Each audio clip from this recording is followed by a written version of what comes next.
Shri Nityananda Rama ki Gaur Premanandi.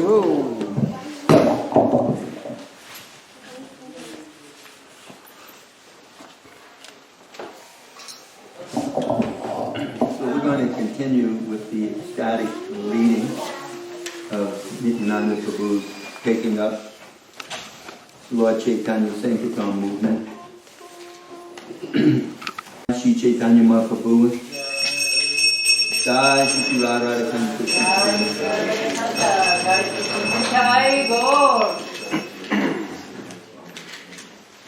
Nityananda Prabhu was ordered by Mahaprabhu while enjoying transcendental bliss with him in Nilachula. He ordered him to go to Bengal because he couldn't really get out and preach anymore. He was too much absorbed in ecstatic love for Radha and Krishna, exhibiting the divine ecstasies with his intimate associates. So he sent Nityananda Prabhu back to Bengal and requesting him that you have to take up my mission to deliver the fallen, wretched, pitiful, conditioned souls. Who can do it but you? So please go do that. So he takes with him his chief devotees. I think they were non-Gopals or devotees from the spiritual world who were his cowherd boyfriends there in Vrindavan. So they go with him, Ram Das and 8 others. And they are exhibiting tremendous mystical powers of love of Krishna, not just things like material things of exhibiting different types of wealth and prowess, but they're just by their glance, they're turning people into devotees, and they are so absorbed in Krishna consciousness that they're very completely negligent of this world, but completely absorbed in their transcendental love for Krishna. And they're empowering other people, even children and ordinary people are becoming astoundingly not just Krishna conscious, but Krishna conscious in very mystical ways. Like people are beginning to eat for months at a time.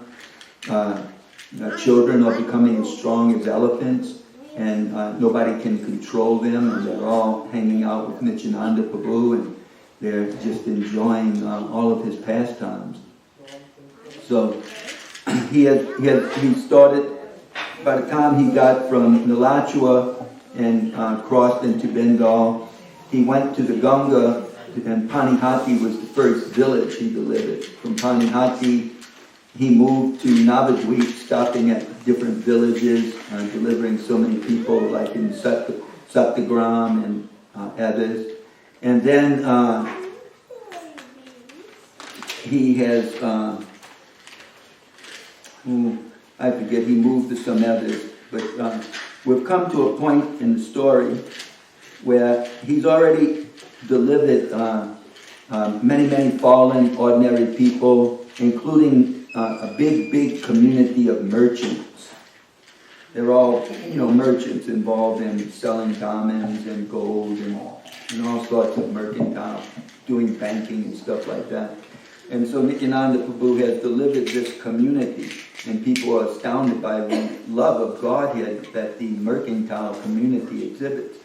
This chapter also described his beautiful dress, as well as his bodily features, but specifically his dress, how he would wear these golden opulent rings on his fingers, and these pieces of jewelry would show whenever he desired it. Instead of carrying a plow like Balaram, he was carrying this iron rod, a very heavy iron rod that looked like silver and had gold on each end, and that was like always with him. He would spin it and do all kinds of things when he was dancing. His dancing was simply astonishing. And just looking at people, they would fall into ecstasy. He would wear white, blue, and yellow silk cloth. He was always adorned with sandalwood paste. He had all kinds of necklaces and armlets and wristbands. He had some ankle bells, and then above the ankle bells, he would have a silver band right above the ankle bells on his ankles. So he was a distinct type of for lack of words, preacher or someone who's teaching Krishna consciousness. He's doing it by his personal charisma, and he's taken this particular form. You can see many pictures of it in Prabhupada's books, how Nityananda dresses and how he is absorbed in spontaneous love for Krishna. So anyway, there are stories, but we only have so much time, so I'm going to continue with the reading. This particular part of the reading, Nityananda Prabhu is getting ready to deliver the dacoits. Okay, let's see. Now listen to the topics of how Nityananda Prabhu delivered the dacoits. In Navadvip, there lived one particular Brahmana's son who had no equals among the dacoits and rogues. He was the leader of all other dacoits. That evil-minded person was a Brahmana in name only. He mercilessly killed others and always remained in the company of other dacoits. One time he saw that Nityananda Swarup was decorated with divine necklaces and ornaments made of gold, coral, jewels, and pearls. On seeing the various valuable ornaments on the Lord's body, that dacoit Brahmana decided to steal them. Wherever Nityananda went, that Brahmana stealthily followed him for the purpose of stealing his wealth. Nityananda, his super soul in everyone's heart, knew the intentions of that wicked-minded Brahmana.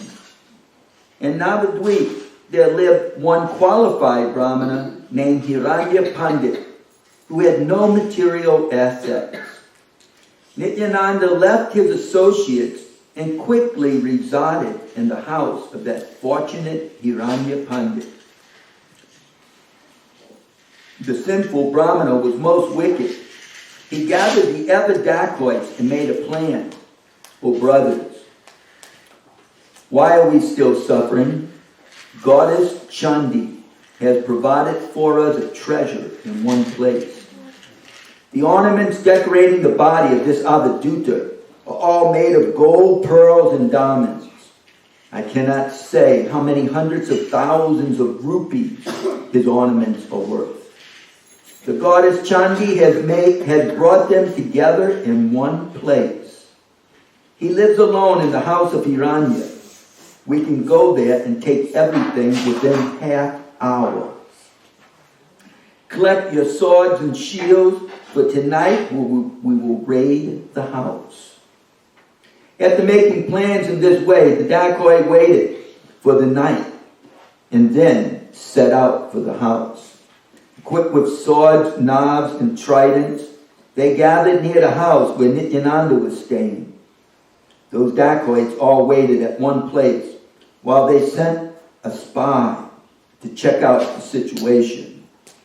Nityananda Prabhu was taking his meal, and the devotees were chanting the names of Hari in 4 directions.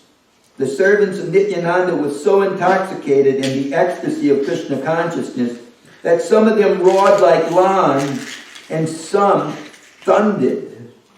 Some cried in the mellows of ecstatic love, while others laughed loudly and clapped their hands. Others called out, "Haya, Haya!" In the ecstasy of Krishna consciousness, no one slept. The spy returned and said to the dacoits, "The Avaduta has taken his meal, and the others are all awake." The dacoits replied, "Let them eat and go to sleep. We will wait a while and then raid the house." One day he bewildered us with sleep. All the dacoits sat under a tree, satisfied they would soon plunder someone's wealth. Whoops, a big mistake in the book. It skips from text 552 to 620. So let me find where they stuck 552 at. I know it's in here somewhere. I forgot all about this mistake. Oh, Krishna. Actually, it's not. It may even be in the next chapter. I mean, they really messed this up. Let's see.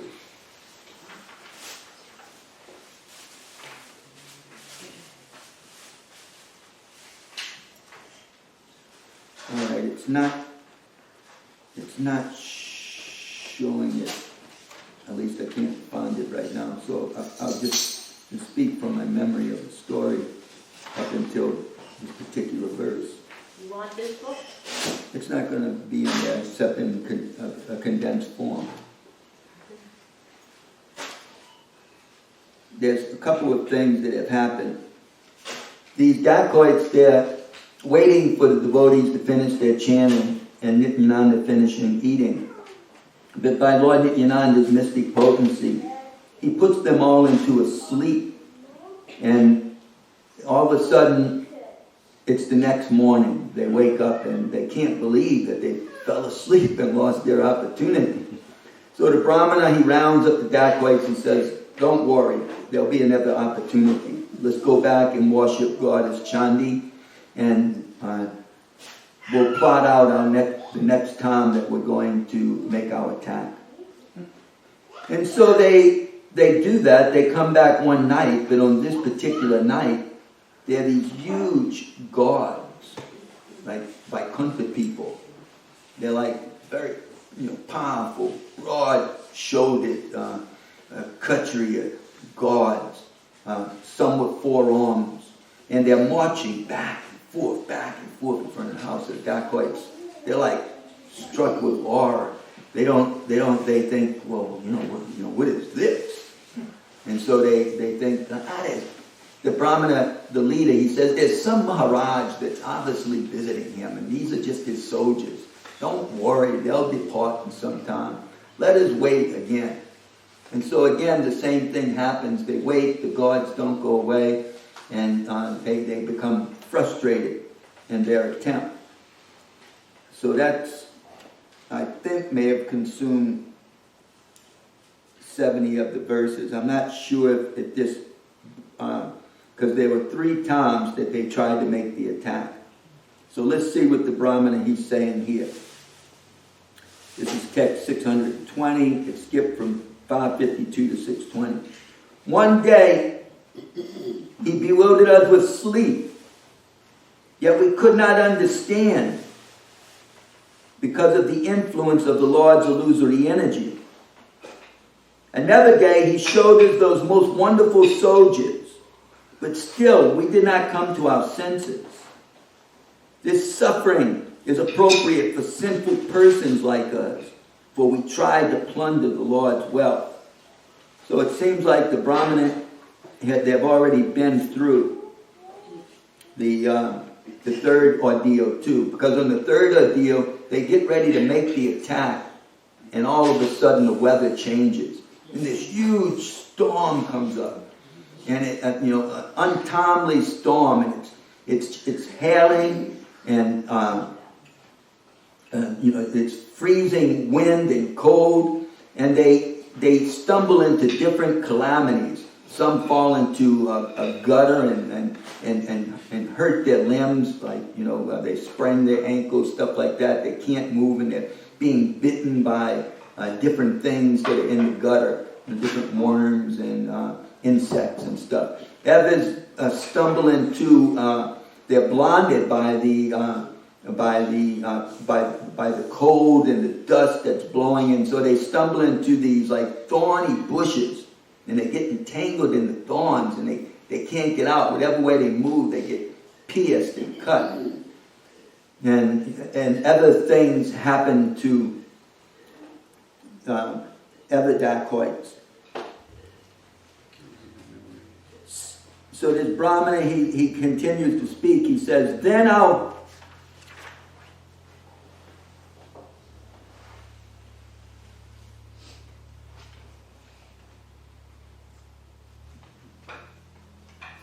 another day he showed us those most wonderful soldiers, but still we did not come to our senses. This suffering is appropriate for sinful persons like us, for we tried to plunder the Lord's wealth. So who can protect us from this great danger? I have no shelter other than Nityananda. After thinking in this way, the Brahmana meditated on and took complete shelter of the lotus feet of Nityananda. By meditating on his lotus feet, even one who has committed millions of offenses is immediately delivered from all difficulties. O Nityananda, O Sri Bala Gopal, please protect me. O Lord, you are the maintainer of all living entities, please protect me. O Lord, if a person falls forcibly to the ground, the earth again supports him. In the same way, the distress of one who commits offenses at your lotus feet is destroyed simply by remembering you. To forgive all offenses of the living entities, you forgive all the offenses of the living entities, and you bestow mercy on the fallen souls. I have killed brahmanas and cows. O Lord, there is no greater offender than me. If the most sinful person takes shelter of you, he is freed from all material bondage. O Lord, you protect the living entities from the time of their birth and also at the time of their death. O Lord, please protect me from this calamity today. If I survive, I will remember this lesson. Birth after birth, you are my Lord, and I am your servant. Whether I live or die, I have no other desire. When the most merciful Nityananda Chandra heard these prayers, he delivered those dacoits. As the dacoits thought like this, they regained their eyesight. By the influence of surrendering to Nityananda Swarup, they were freed from all the distress caused by the rainstorm. Shortly thereafter, the dacoits found their way and returned home almost dead. After returning home in this way, the dacoits immediately went to take bath in the Ganges. The Brahmana leader of the dacoits then came crying to the lotus feet of Nityananda. Nityananda, the Lord of the universe, was sitting, casting his merciful glance on the fallen souls. The devotees in the four directions were chanting the name of Hari, and the crest jewel of the Avadutas roared in ecstasy. At that time, that great dacoit Brahmana arrived there, raised his arms and called out, "Please protect me," and then offered his obeisances. The hairs of his entire body stood on end, and he shed incessant tears while his body trembled. He constantly roared and thundered in ecstatic love. That Brahmana lost all external consciousness as he cried. While seeing the opulence of Nityananda Swarup, he began to dance in joy. He raised his arms and repeatedly called out, "O Nityananda, deliverer of the fallen souls, save me." When everyone saw the behavior of the dacoit, they were struck with wonder and thought, how could such a dacoit behave like this? Someone said, he must be playing some trick. Under this pretext, he may raid the house later. Someone else said, Nityananda is the deliverer of the fallen souls. By his mercy, his heart has changed. On seeing the transformation of ecstatic love in that Brahmana, Nityananda smiled and inquired from him. The Lord said, "Tell me, O Brahmana, what kind of behavior is this? I see your behavior appears most wonderful. Did you see or hear something that gave you realization of Krishna? Do you worry? Do not worry. Tell everything frankly." Hearing the Lord's words, the fortunate Brahmana could not speak, but continued to cry. He rolled on the ground throughout the courtyard. He spontaneously laughed, cried, danced, and sang. After some time, the Brahmana became pacified and began to speak to the Lord. "O Lord, I live in this Nadia. Although I'm known as a Brahmana, my behavior is like that of a hunter or dog eater. I always engage in thievery in the company of wicked people. Since birth, I have done nothing but commit violence to others. The people of Navadvip tremble in fear when they see me.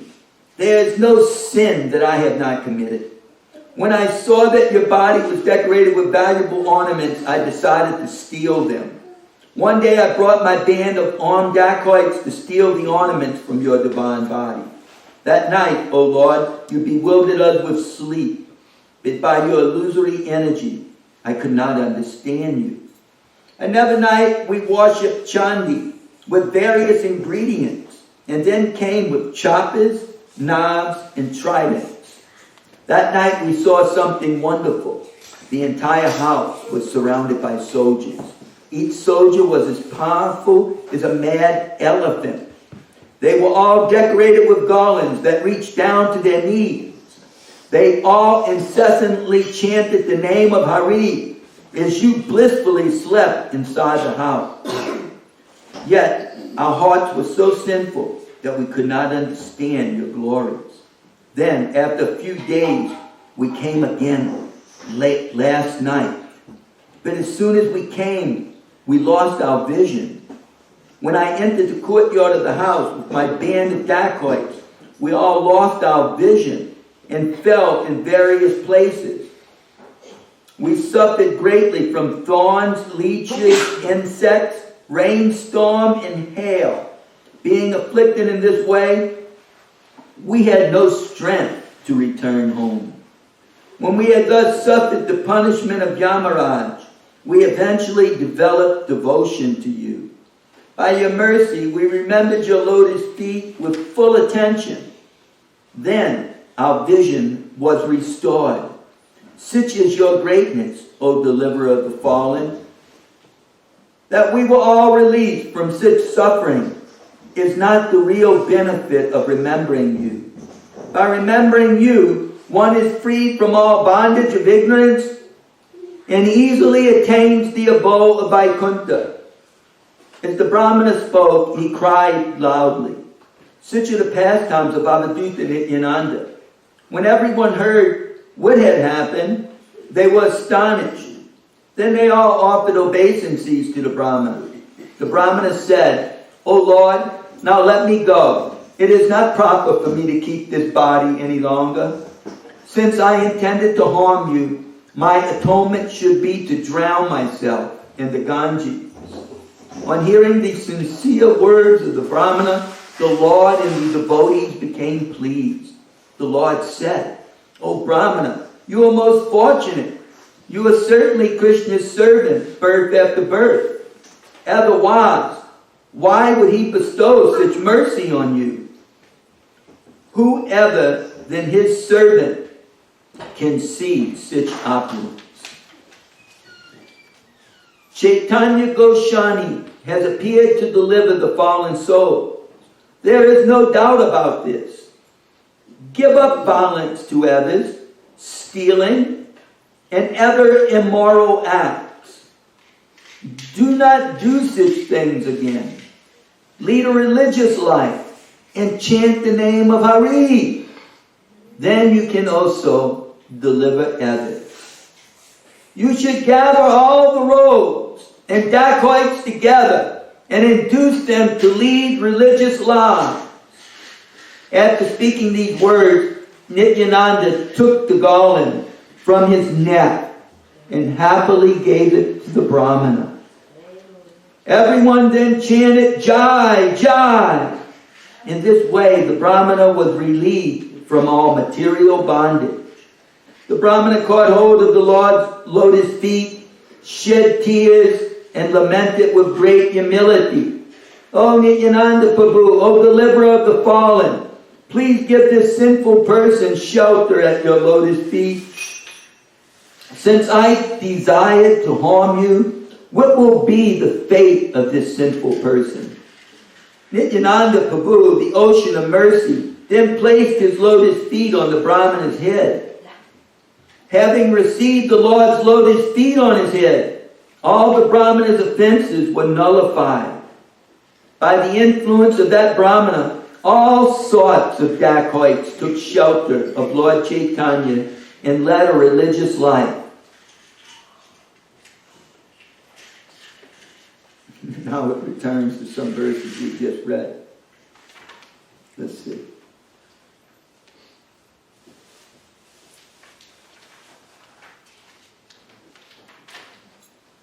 Starts from 624 again. We have reached 696, so let's see if we can find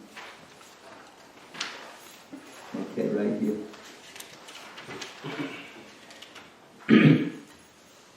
Those dacoits gave up thievery, violence to others, and immoral activities, and behaved like great saintly persons.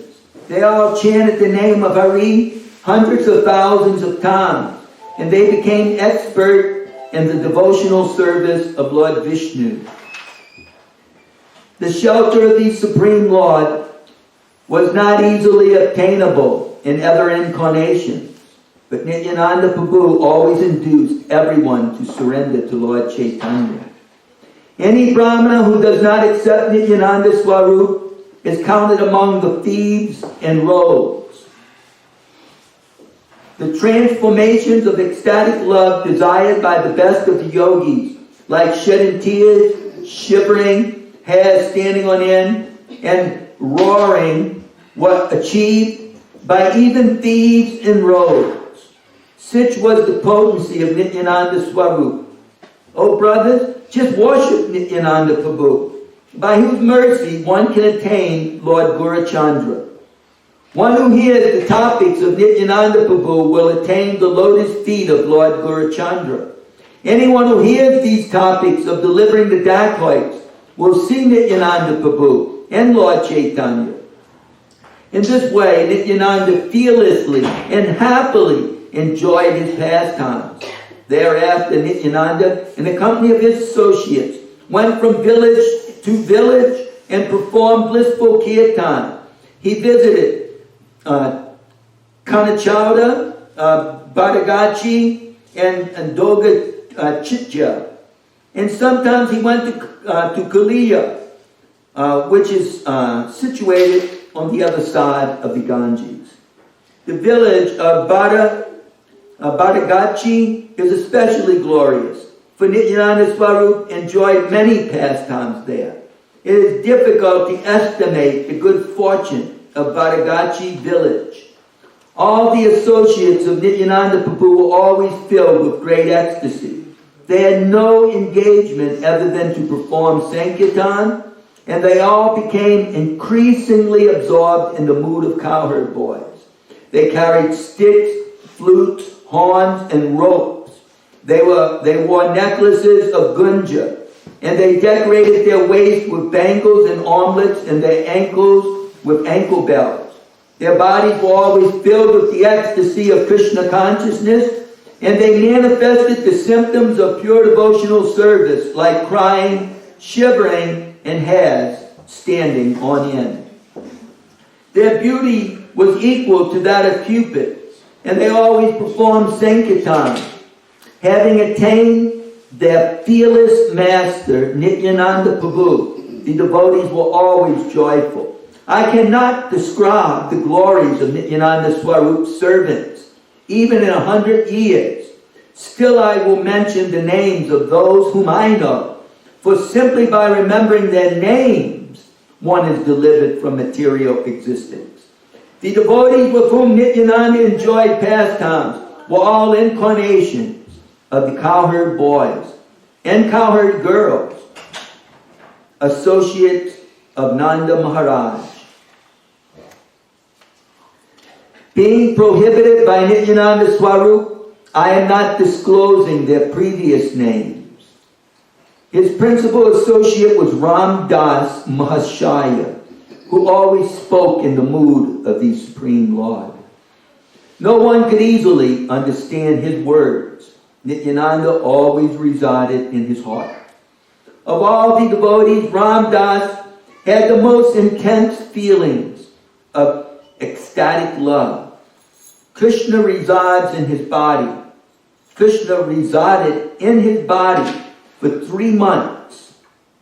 Murari Chaitanya Das was a renowned associate who sported with large snakes and tigers. Raghunath Vijay Upayaya was most magnanimous. By his glance, attachment for Krishna would awaken in one's mind. Gadadhar Das was filled with the transcendental mellow of ecstatic love. Simply by seeing him, all sinful reactions were destroyed. Sundarananda was an ocean of the mellows of ecstatic love. He was the chief of Nityananda Swarup's associates. Pandit Kamalakanta was most grave. Nityananda entrusted the village of Saptagram to him. Gauridas Pandit was most fortunate, for he accepted Nityananda as his life and soul with his body, mind, and speech. Purandar Pandit was greatly peaceful and self-controlled. He was extremely dear to Nityananda Swarup. Nityananda was the life and soul of Parameshwari Das. Nityananda enjoyed pastimes in his body. Dhananjay Pandit was an extraordinary devotee. Nityananda always resided in his heart. Balaram Das was intoxicated with the mellows of ecstatic love. The breezes that touched his body destroyed all sins. Yadunath Kavichandra was filled with the mellow of ecstatic love. Nityananda was always merciful to him. Jagadish Pandit was the abode of great influence, a great effulgence. Nityananda and his associates were his life and soul. Pandit Purushottam took birth in Navadvip. He was a confidential servant of Nityananda Swarup. Nityananda had previously stayed in his house. By his mercy, one's mind would be fixed on Nityananda. Dvija Krishnadas Mahasaya was born in Radhadesh. He enjoyed the association of Nityananda's associates. Kaliya Krishnadas was famous throughout the three worlds. By remembering him, one can attain Guru Chandra. Sadashiva Kaviraj was most fortunate. He had a son named Purushottam Das. The body of Purushottam Das displayed no external consciousness, for Nityananda Chandra resided in his heart. Uttaradatta was a great magnanimous Vaishnava. He was qualified for the service of Nityananda. Mahesh Pandit was the most exalted devotee. Paramananda Upayaya was an unalloyed Vaishnava. Gangadas was the son of Chaturbhuja Pandit. Nityananda had previously stayed in his house. Acharya Vaishnavnanda was most magnanimous. He was formerly known as Raghunath Puri. Paramananda Gopa Mahashaya was well known. Nityananda enjoyed pastimes in his house. The fortunate Krishnadas was a resident of Badagachi. Nityananda enjoyed pastimes in his house. Krishnadas and Devananda were both pure-hearted. The exalted devotee, Acharya Chandra, accepted Nityananda as his life and soul. Madhavananda Ghosh Mahasaya was a singer. Vasu Ghosh was filled with the mellow of ecstatic love. The most fortunate Jiva Pandit was magnanimous. Nityananda Chandra enjoyed pastimes in his house. The four devotees, Manohar, Narayan, Krishnadas, and Devananda were all dear to Lord Nityananda. I am unable to write about all the servants of Nityananda Chandra, even in 100 years. Each of those servants had thousands of followers. They all accepted Lord Chaitanya and Lord Nityananda as their life and soul. By the mercy of Nityananda, they were all qualified spiritual masters. They were all greatly intoxicated by the mellow of love for Lord Chaitanya. I have mentioned only those whom I know. The others will be described by Veda Vyas. The last of his servants is Vrindavan Das. He took birth from the womb of Narayani, who was the recipient of the Lord's remnants. Even today, the Vaishnavas glorified Narayani is the recipient of Lord Chaitanya's remnants. Accepting Chaitanya and Nityananda Prabhu as my life and soul, I, Vrindavan Das, sing the glories of their lotus feet. And the 6th chapter of this Ancha Leela from the Mahabhagavad, Chaitanya Bhagavad, is called The Glories of Lord Nityananda. but we don't have time for that. I did want to read because it gives a little bit different perspective. It won't take long. This was posted on the New Orleans Temple Facebook page. Sri Nityananda Prabhu's appearance today on the Sukla Trayodasi, or 13th waxing moon day of Magha. Sri Nityananda appeared in the world. He is the dearmost associate of Sri Chaitanya Mahaprabhu and one of the 5 Panchatattva deities. Lord Nityananda is none other than Balaram himself, and as such is none different from the Supreme Lord. He is the original Guru and source of all incarnations. There is no fasting today, this year, since all the fasting was done yesterday. Which, I don't know, we didn't fast yesterday. We fasted the day before and didn't have the fast on Varaha's appearance. Check your local temple for festival schedule. That original Lord Krishna appeared in Navadvip as Lord Chaitanya, and Balaram appeared with him as Lord Nityananda. May Sri Nityananda Ram be the object of my constant remembrance. Sankashan, Seshanag, and the Vishnus who lie in the corner ocean, Garbha ocean, and ocean of milk, or his plenary portions and the portions of his plenary portions, from Chaitanya Charitamrita. Sri Nityananda Prabhu appeared approximately 1474. There's no certainty of that. He appeared in the village of Ekachakra in West Bengal as the son of Hadai Pandit and Padmavati Devi. He was loved by all and resided there for his first 12 years. At the age of 13, Nitai, as he was affectionately known, left home to accompany the traveling sannyasi Sri Lakshmi Pati Tirtha. Nitai's father had promised the visiting sannyasi any request, and much to his shock, Lakshmi Pati Tirtha requested his son. Hadai Pandit reluctantly let his son go, but died from separation shortly thereafter. Nitai traveled with Lakshmi Tirtha all over India for about 20 years. He received Diksha initiation from him, as well as the Siksha of one of his senior disciples, Madhavendra Puri. In 1506, Nityananda Prabhu joined Sri Chaitanya and Nadia to assist his Sankirtan mission. Nityananda was 32 years old and Mahaprabhu 20. Their relationship was immediately very deep, just like affectionate brothers, and they enacted wonderful pastimes together while spreading the holy name. And one of the most memorable, Nityananda delivered the dacoits Jagai and Madai by forgiving their offenses and converting them into pure devotees of the Lord. It was Nityananda Prabhu who, after seeing the chanting and dancing of Lord Gauranga, first predicted there would be chanting and dancing in every village. Quote from Chaitanya Charitamrita.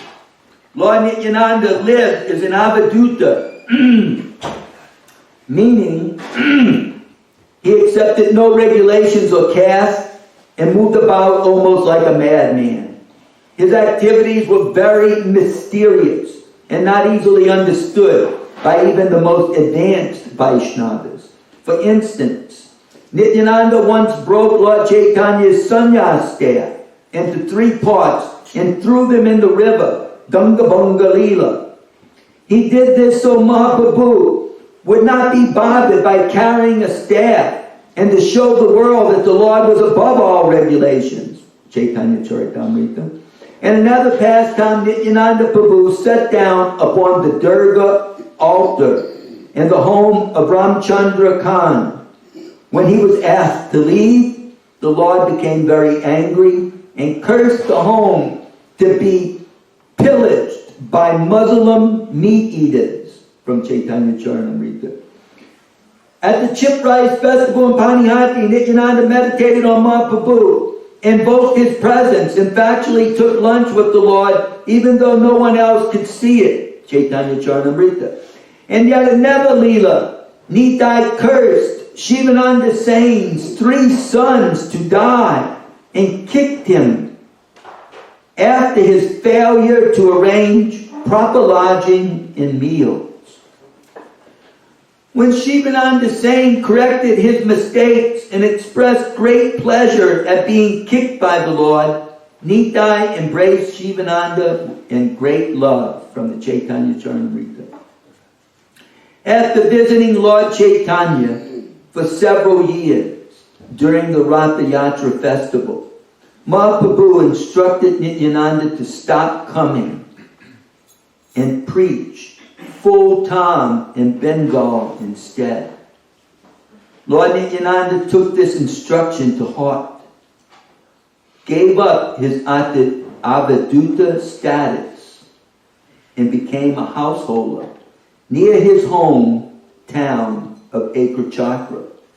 He married Vasudha and Janavadevi, the two daughters of Suryadas, brother of Gauridas Pandit.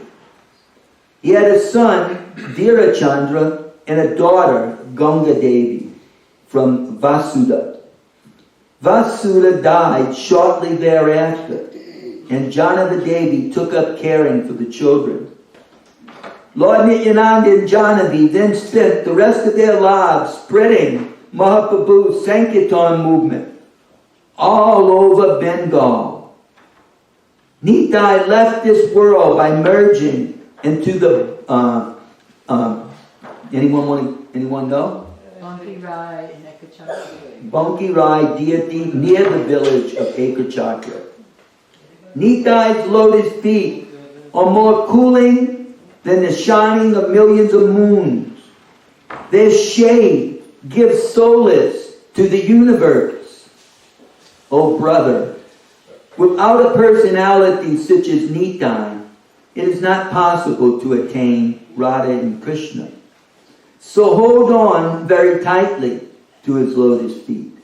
That's from the Sri Nityananda Nishta, verse number 1. So we'll stop here and prepare for the serve out. We're going to take in here.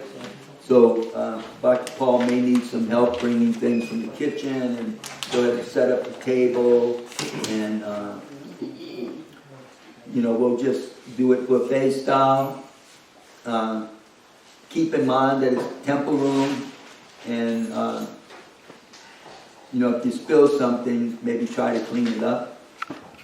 And we'll need some devotees to clean up afterwards all the mess. And if somebody could also